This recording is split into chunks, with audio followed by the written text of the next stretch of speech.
Bonjour à chacune et à chacun. Première question, as-tu passé une bonne semaine? Es-tu en forme? Bref, comment vas-tu? Cette vidéo, nous allons travailler donc sur un thème qui s'intitule Une bonne nouvelle. Tout d'abord, j'ai cherché sur Internet une définition de ces deux mots et je n'ai trouvé euh, que ce qui suit, où il était indiqué dans le christianisme, annonce de l'évangile. Dans le christianisme, annonce de l'évangile. Alors je me suis posé la question, dans le christianisme, d'accord pour cette annonce de l'évangile, pour la bonne nouvelle donc de la parole de Dieu, mais dans le monde, il n'y a-t-il pas alors de bonnes nouvelles? C'est une question que je me suis posée et j'espère que je me suis trompé en me disant ben non, vu que c'est pas marqué sur les dictionnaires que j'ai consultés, donc il n'y a pas de bonnes nouvelles. J'espère que dans le monde, nous avons quand même des bonnes nouvelles. Souvent, nous pouvons entendre quelqu'un qui vient nous voir et qui nous dit j'ai une bonne et une mauvaise nouvelle par laquelle je commence. Notre choix est facile, la bonne ou la mauvaise. Alors, si nous avons envie de nous débarrasser en vitesse de la mauvaise nouvelle, c'est la mauvaise, bien entendu, que nous prendrons en premier. Mais si nous voulons de suite connaître la bonne nouvelle, c'est la bonne nouvelle que nous allons choisir. Et c'est par cela que je commencerai. Aujourd'hui, donc, j'ai une bonne nouvelle. Une bonne nouvelle pour toi qui m'écoutes. Une bonne nouvelle que Jésus m'a donnée et qu'il me demande maintenant de partager. Partager cette bonne nouvelle, comme nous l'avons vu dans la définition, donc c'est partager la parole que Dieu nous a laissée à travers donc le livre qui est appelé la Bible. La Bible, donc cette collection, je te le rappelle, de 66 livres qui sont divisés en deux parties, l'Ancien et le Nouveau Testament, et qui forment donc tout ce que Dieu a fait en partant de la Genèse jusqu'à l'Apocalypse, tout ce qui viendra donc dans les derniers temps, et bien entendu au milieu les évangiles, la partie de Jésus avec son ministère, les épîtres de l'apôtre Paul, etc., etc.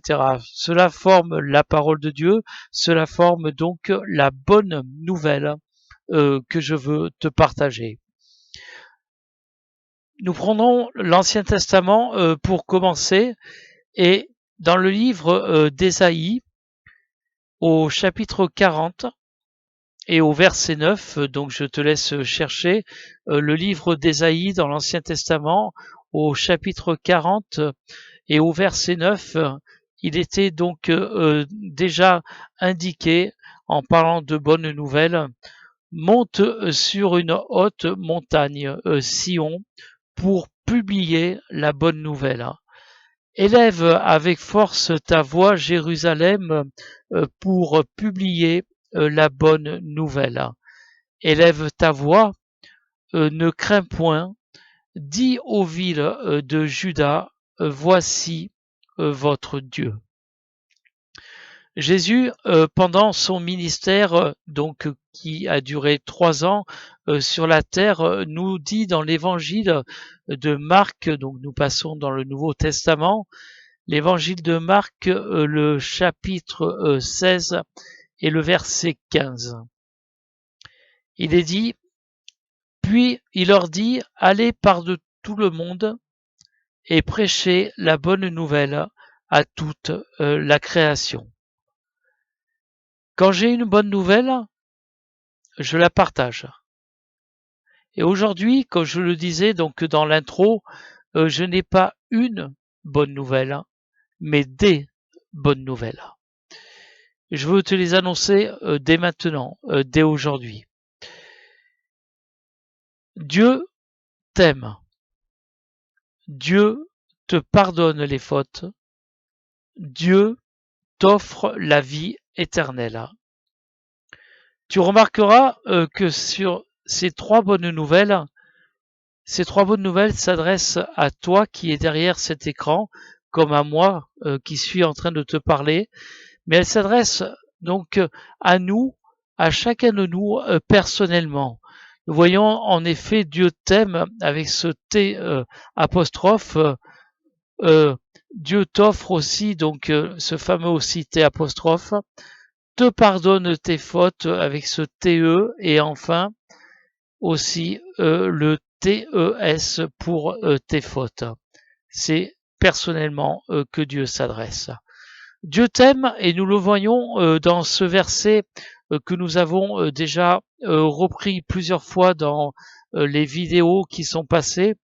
Ce verset bien connu, ce verset pour certains qui est le verset, le en majuscule, le verset de la Bible. Il s'agit donc de l'évangile de Jean au chapitre 3 et au verset 16. Donc pour te prouver son amour, il est donc cité car Dieu a tant aimé le monde qu'il a donné son Fils unique afin que quiconque croise en lui ne périsse point, mais qu'il ait la vie éternelle. Nous avions détaillé dans une vidéo il y a quelques semaines en arrière donc ce verset de Jean 3,16, une vidéo qui était consacrée uniquement et entièrement à ce verset de la Bible, ce verset important qui montre que Dieu t'aime. Nous avons dit aussi que Dieu te pardonne tes fautes. Et là, nous pouvons donc aller plus loin dans le Nouveau Testament, le livre des Actes, donc un livre situé juste après les évangiles. Actes au chapitre 5, au verset 19, qui te dit « Change donc d'aptitude et convertissez-vous pour que vos péchés soient effacés. » C'est une condition primordiale pour que Dieu te pardonne tes fautes. C'est une repentance sincère afin que Dieu te pardonne. Mais c'est aussi un changement de vie radical. Tu ne peux pas vivre la vie que tu vivais avant d'appartenir à Jésus si tu t'es vraiment donné à lui. Dieu te pardonne tes fautes. Il ne s'agit pas donc de dire uniquement je crois en toi Jésus. Oui, tu peux le dire, mais il faudra aussi que tu le montres par tes actes de la vie courante, par tes actes jour après jour, et c'est là que ton entourage verra le changement et ne manquera pas de te le faire savoir. Là, tu pourras dire j'ai changé radicalement de vie, j'ai fait un demi-tour sur moi-même, j'appartiens au Seigneur. Dieu m'a pardonné mes fautes. Enfin, Dieu t'offre la vie éternelle. Alors là, nous allons pour cela voir ce verset dans l'Ancien Testament, dans le livre donc de Ézéchiel, au chapitre 18 et au verset 32. Dieu nous dit, en effet, je ne prends pas plaisir à voir mourir quelqu'un, déclare le Seigneur l'Éternel. Changez donc d'attitude et vivez. Ce verset donc est la suite logique de ce que nous venons de voir avec ces deux précédentes bonnes nouvelles. Dieu t'aime et Dieu te pardonne tes péchés. Dieu, en effet, par ce verset, nous voyons qu'il veut que tu vives. Mais pour cela, il y a des conditions. Si tu suis les vidéos depuis quelque temps, tu dois donc maintenant avoir l'habitude et connaître ces conditions. Tu dois le suivre, tu dois marcher avec lui, tu dois faire ce qu'il te demande selon sa volonté.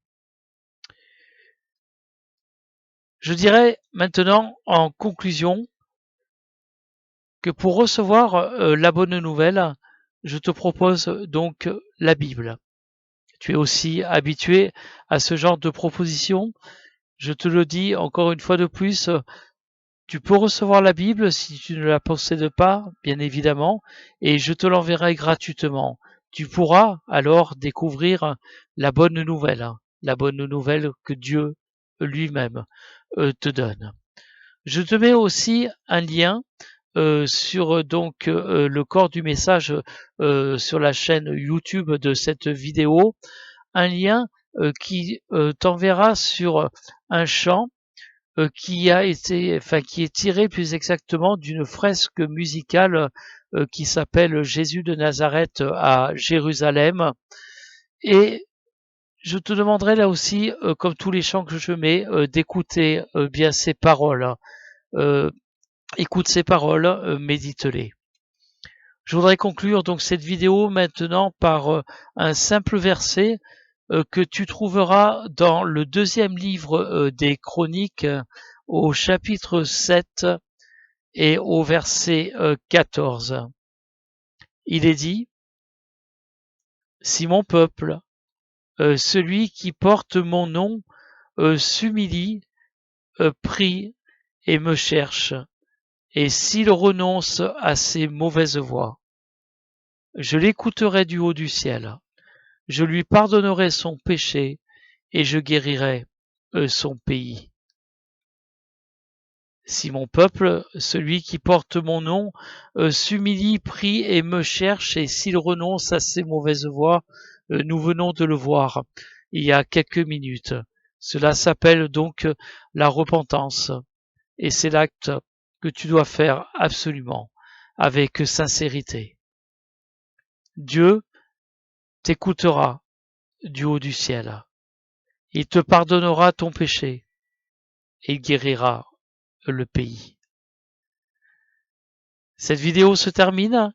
Je te souhaite une bonne semaine, une semaine bénie en Jésus-Christ. Prends soin de toi dans ces temps difficiles que nous connaissons encore. Et je te dis à bientôt pour une nouvelle vidéo, pour un nouveau thème. Sois béni, toi et ta famille. Au revoir.